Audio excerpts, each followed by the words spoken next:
जय गुरुदेव, जय गायत्री माता। इस जन्म में भी प्राप्य है संप्रज्ञात समाधि।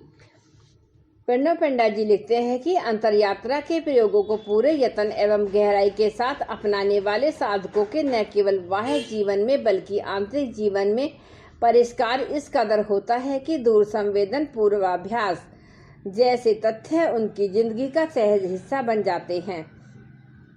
बोध की सूक्ष्मता इस कदर बढ़ती है कि उनकी साधना के समय होने वाले अंतर्दर्शन में दिव्य लोगों का वैभव सहज झलकने लगता है। यहाँ तक कि अध्यात्म जगत की विभूतियों के रूप में लोक विख्यात महर्षियों के संकेत एवं संदेश स्वयं प्राप्त होने लगते हैं। इस पथ पर चल रहे साधक अपने व्यवहारिक जीवन में पारस्परिक सामंजस्य संबंधों में सजल संवेदनाओं का विकास, कार्य कुशलता एवं कार्य क्षमता में असरत करने जैसी प्रगति अनुभव करते हैं और तब में आकाश पाताल जैसा अंतर दिखाई पड़ने लगता है। सच्चाई यही है कि योग साधना व्यक्ति का संपूर्ण एवं समग्र विकास करती है, व्यक्ति के सभी आयामों को परिष्कृत कर उनकी अचरज भरी शक्तियों को निखारती है। आंतरिक जीवन एवं बाह्य जीवन का काया पलट कर देने वाला चमत्कार इससे सहज संभव होता है। साधक चाहे तो क्या नहीं कर सकता। ऐसा नहीं कि जिन्होंने अपने पिछले जन्म में विधेय या प्रकृति लय अवस्था प्राप्त कर ली उन्हीं को यह असंप्रज्ञात समाधि उपलब्ध होगी। संभावना उनके लिए भी है जिन्होंने अभी इसी जन्म में अपनी साधना का प्रारंभ किया है। उनके लिए भी है संभावनाओं के द्वार खुले हैं, पर किस तरह? इस जिज्ञासा का समाधान करते हुए महर्षि कहते हैं,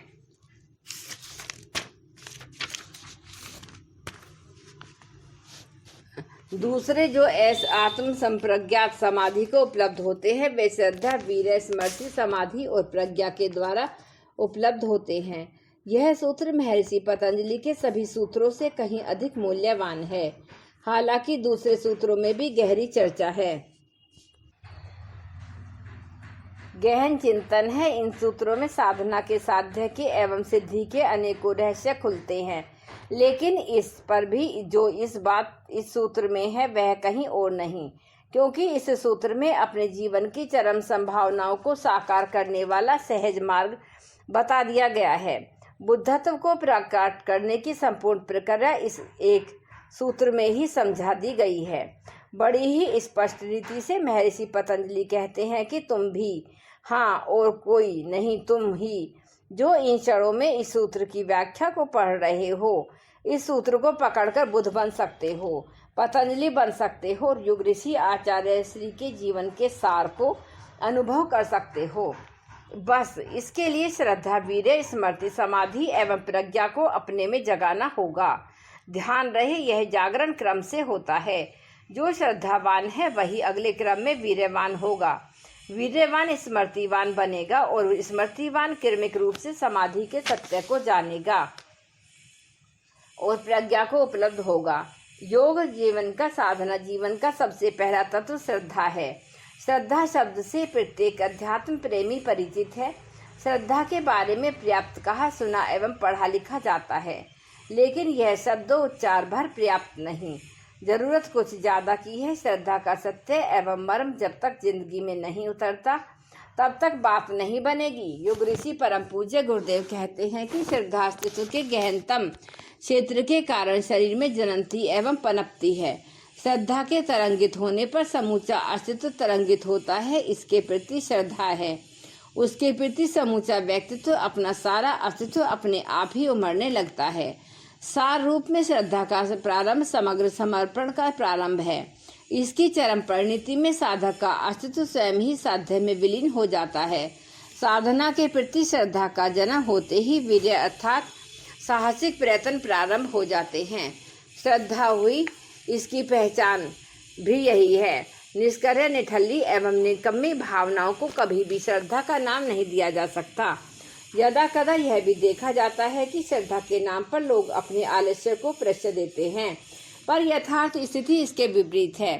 श्रद्धा व्यक्ति में चरम साहस को जन्म देती है। युग ऋषि गुरुदेव के शब्दों में यह चरम साहसी वीर्य है। गुरुदेव के अनुसार साधना के संदर्भ में वीर्य का सच्चा अर्थ यही है, जो परम साहसी नहीं है वह साधक नहीं हो सकता। रक्त साहस की बूंद तक, प्राण के अंतिम कण तक, जीवन के अंतिम क्षण तक जो साहस करते हैं वही सच्चे साधक होने का गौरव हासिल करते हैं। ऐसे प्रयत्न से ही स्मृति का जागरण होता है। मालूम पड़ता है कि एहसास जगता है कि मैं कौन हूँ। पहले यह स्मृति धुंधली हल्की होती है, परंतु साधक के साहसिक प्रयत्न ज्यों त्यों सघन होते जाते हैं, त्यों त्यों स्पष्ट रीति से स्मृति जगने लगती है। ध्यान रहे, स्मृति का अर्थ याददाश्त तक सिमटा नहीं है।